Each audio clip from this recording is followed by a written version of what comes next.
आज हम बात करेंगे इस मिरर के बारे में। ये वही मिरर है जो रोज सवेरे आप अपने घर पे देखते हो, अपना प्यारा सा चेहरा इसमें देखते हो और कहते हो वाओ कितना अच्छा लग रहा हूं मैं, वाओ कितनी सुंदर हूं मैं। जी हाँ, हम बात कर रहे हैं प्लेन मिरर के बारे में।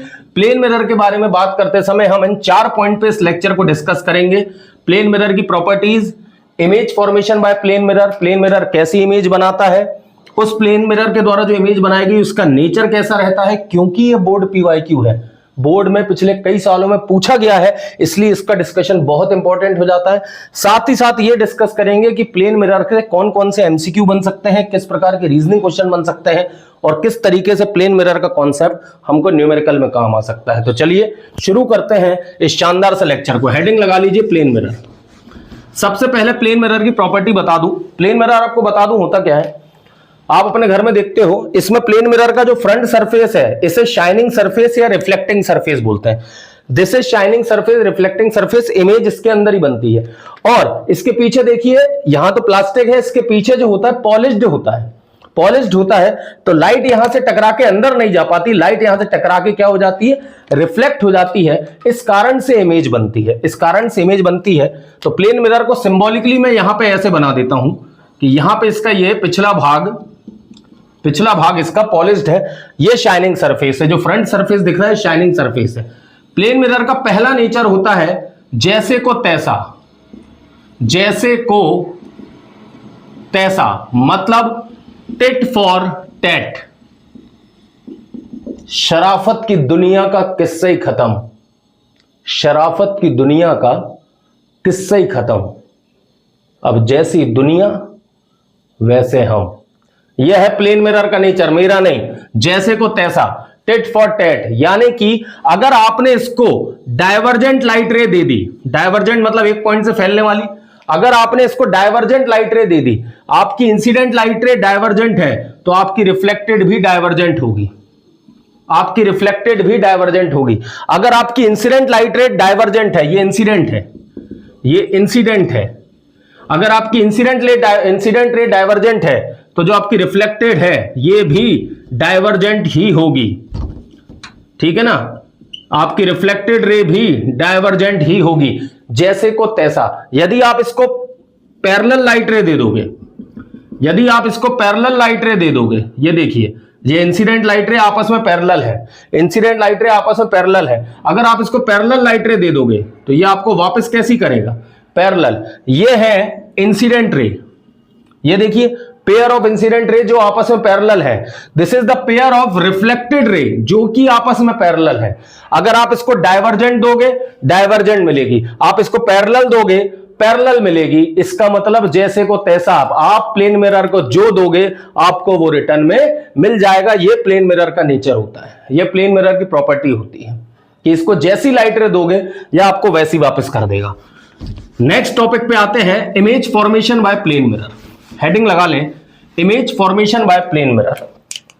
हेडिंग लगा लीजिए, image formation by plane mirror. ये कुत्ते कहां से भौंकने लगे भाई।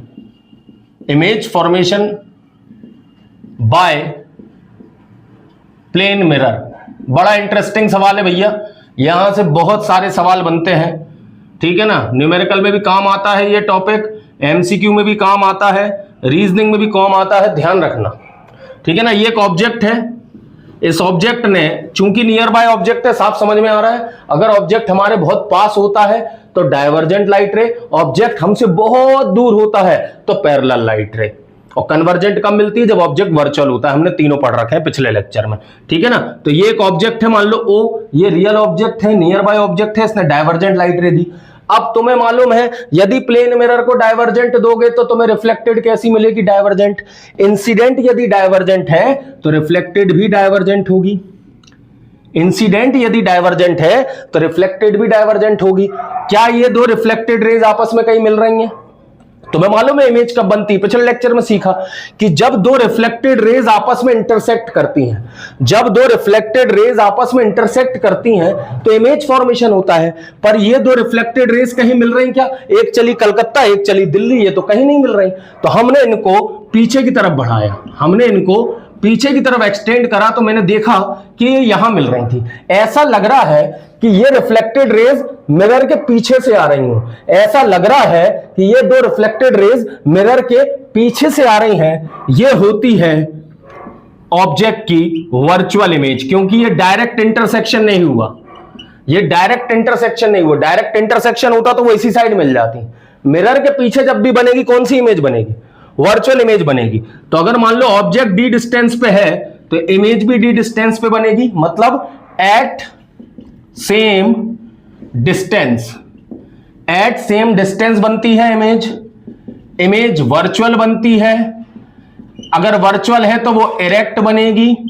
साथ ही साथ सेम साइज बनती है। जो साइज का ऑब्जेक्ट है उसी साइज की इमेज बनती है। जो साइज का ऑब्जेक्ट है उसी साइज की इमेज बनती है। तो ये 4 पॉइंट आपको याद करने हैं नेचर ऑफ इमेज में, कि जो इमेज का साइज होता है वो सेम साइज होता है, इमेज इरेक्ट होती है, इमेज वर्चुअल होती है, image at the same distance होती है। कोई सब्जी वाला आ गया, पर इन सब बातों से मुझे फर्क नहीं पड़ता, आपको भी नहीं पड़ना चाहिए। आप मेरी आवाज पे ध्यान दें।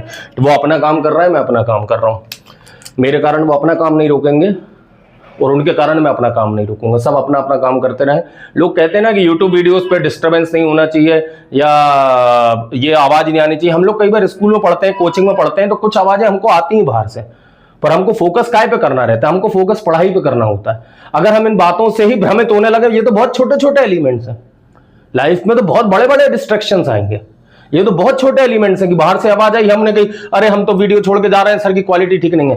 क्वालिटी और उससे फर्क नहीं पड़ता। सर का ये देखा जाता है कि पढ़ाने का डेडिकेशन क्या है और वो व्यक्ति पढ़ाना चाह रहा है कि नहीं, और जो पढ़ा रहा है वो आपको समझ में आ रहा है कि नहीं। अगर ये तीनों चीजें टिक हैं, डेडिकेशन भी है, पढ़ाना भी चाह रहा है और आपको समझ में भी आ रहा है, फिर कोई फर्क नहीं पड़ता कि शांत कमरे में बैठ जाओ या खुले हाईवे पे बैठ जाओ। समझाने वाला और समझने वाला तैयार है तो कोई तीसरी ताकत हमें रोक नहीं सकती टॉपिक को समझने से। तो बोलिए आप तैयार है? आप तैयार है तो मैं भी तैयार हूं। Get ready for it. चलिए दोबारा शुरू करते हैं, ठीक है ना। तो ये रहा ऑब्जेक्ट। ऑब्जेक्ट ने डाइवर्जेंट लाइट रे दी तो रिफ्लेक्टेड भी डाइवर्जेंट मिली। जब रिफ्लेक्टेड डाइवर्जेंट मिली तो देखा ये दोनों कहीं मिल नहीं रही थी। इमेज कैसे बनाएंगे? हमने इनको पीछे की तरफ एक्सटेंड करा। जब पीछे की तरफ एक्सटेंड करा तो क्या देखा कि ये दोनों यहां मिली, मतलब मिरर के पीछे। मिरर के पीछे मिलेगी तो इमेज कैसी होगी? वर्चुअल होगी। वर्चुअल होगी तो कैसी होगी? इरेक्ट होगी। और एट सेम डिस्टेंस, जितनी दूरी पे ऑब्जेक्ट है उतनी दूरी पे इमेज बनती है, और सेम साइज, जिस साइज का ऑब्जेक्ट है उसी साइज की इमेज बनती है। These are the 4 characteristics of the image formation by plane mirror. चलिए अब बात कर लेते हैं किस प्रकार के, ये बोर्ड PYQ था कि भैया list the 4 characteristics of the image formation by plane mirror. Image formation by plane mirror के 4 कैरेक्टरिस्टिक्स बताइए। तो इमेज वर्चुअल होगी, इरेक्ट होगी, सेम साइज होगी, एट सेम डिस्टेंस होगी। इसके बाद किस प्रकार के MCQ बन सकते हैं? एक MCQ तो वो कई बार ये पूछ लेता है कि these are the pair of incident ray, these are the pair of incident ray and it is reflected by a mirror A. It is reflected by a mirror A. Mirror का type वो नहीं दिया, सब बोल दिया it is reflected by mirror A and these are a pair of reflected ray. Question में दिया रहेगा these are the pair of incident ray, these are the pair of reflected rays and it is reflected by mirror A. What is the type of mirror?